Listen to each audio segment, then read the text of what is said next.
In episode 1, we took a look at some of the anomalies that were captured on and near the moon. In this episode, we'll take a look at something different, the infrastructure that appears to exist on the lunar surface. These aren't tricks of light or isolated shapes. These are real, intelligent, robust systems found in separate locations on the moon's surface.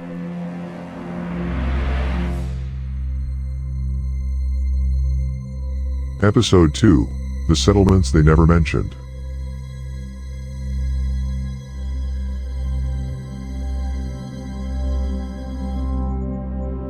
Sector 1 is where the randomness stops.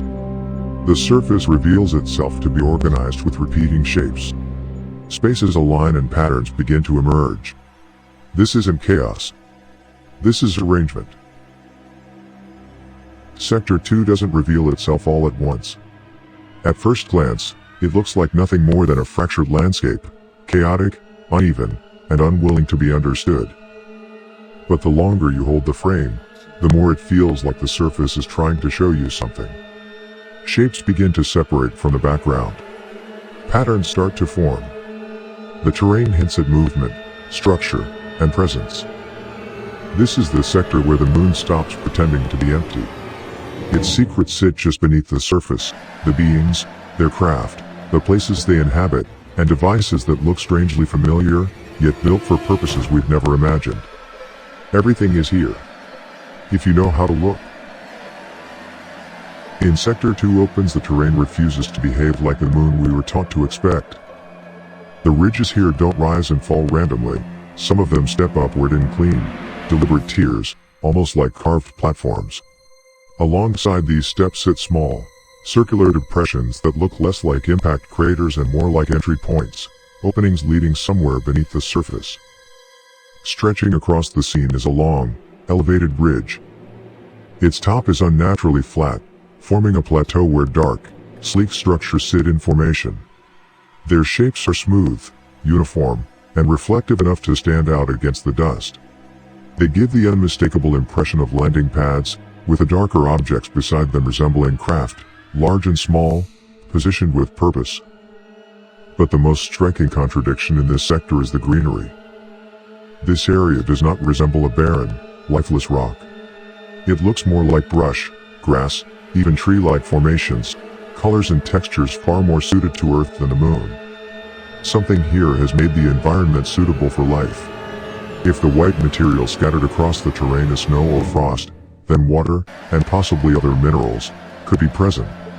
That alone would help explain the plant-like growth. The opposite side of this sector receives abundant sunlight, which could support whatever biological processes are happening here. As I move deeper into the frame, I zoom into shapes that resemble shelters, buildings, and covered structures, with several craft parked along the highest ridge as if using it for concealment.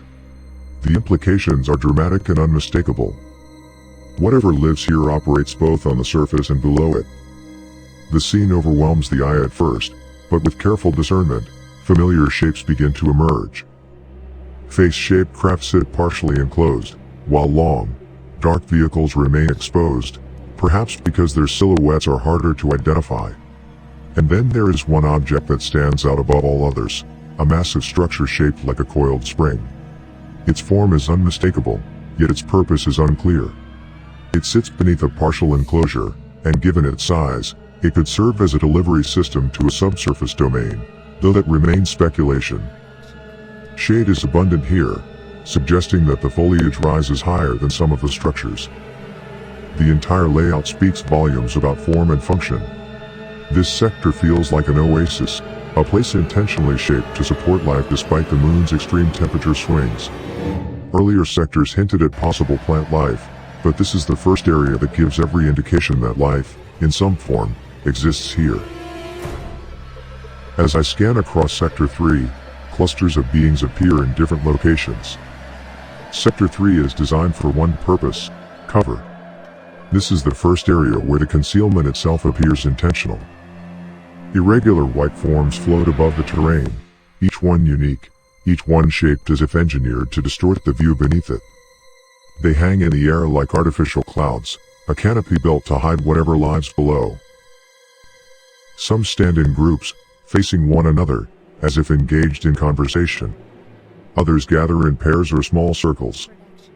The separation into groups suggests something more than proximity. It suggests social behavior, emotional response, and communication. They interact with one another the way humans do when they gather. The pole-like structures scattered throughout this sector don't behave like supports. They stand within the space without holding anything up, which suggests they may serve a different purpose entirely. Their placement feels strategic, positioned to break up visual continuity, distort depth, and reduce the chance of anything beneath them being clearly seen. I'm presenting what I believe is sufficient evidence to discourage any future attempts to build here or establish a presence. The environment is already occupied, already structured, and already functioning with a purpose we're only beginning to understand. Sector 4 sits in the middle of a cluster of craters, but nothing about it behaves like natural terrain. This area has the unmistakable markings of an industrial complex, a place where material is being extracted, processed, and moved. The craters themselves appear to be part of the design, used as staging areas and natural cover for the networks built inside them. Large tubes run across the sector, connecting crater to crater. They resemble pipelines, not in shape alone, but in function. Material seems to be removed from beneath the soil and sent through these conduits to other areas. The layout is too organized, too interconnected, to be accidental. Spacecraft sit on raised pods, positioned with intention to avoid attracting attention. Their placement is deliberate, aligned away from pathways and platforms that form intricate designs across the terrain. They are intentionally scattered to appear as if part of a non-working system. Several spacecraft sit on raised pods, positioned like vehicles in a loading zone. Their placement is deliberate, aligned with pathways and platforms that form intricate designs across the terrain. These aren't random objects scattered by chance, they're part of a working system. A few hundred yards away, a sleek spacecraft rests on an elevated pad. Near it sits a clear dome-like structure with 4 to 6 beings inside, illuminated from within. Around them are scattered objects, tools, equipment, or something else entirely.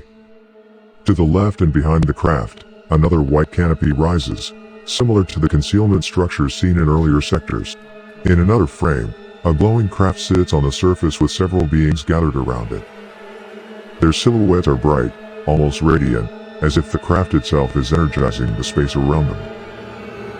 2 to 4 glowing figures stand atop what looks like a large tank, a container for chemicals, water, or some unknown liquid. Their presence on the structure suggests it serves a purpose beyond simple storage. Another image shows a white monument, a wide, surfboard-like slab held up by 2 stands. A bright light shines beneath it, with a dimmer glow behind and along its lower left side. Whether symbolic or functional, its placement is deliberate. A different angle of the pipes running out of the craters, forming a network that spans the terrain, along with some extremely unusual shape throughout the complex. This is not random. This is infrastructure. In this next video, 5 to 6 spacecraft are seen flying in formation above the lunar surface. Below them, enormous openings in the landscape are revealed, as well as translucent material along the wall. The walls were clear enough to see shadows moving behind them. The crafts were giving off a glow. Their arrangement suggests controlled positioning rather than random scattering. The bright cores and faint surrounding halos make them resemble compact, self-illuminated vehicles moving through or hovering within the layered terrain.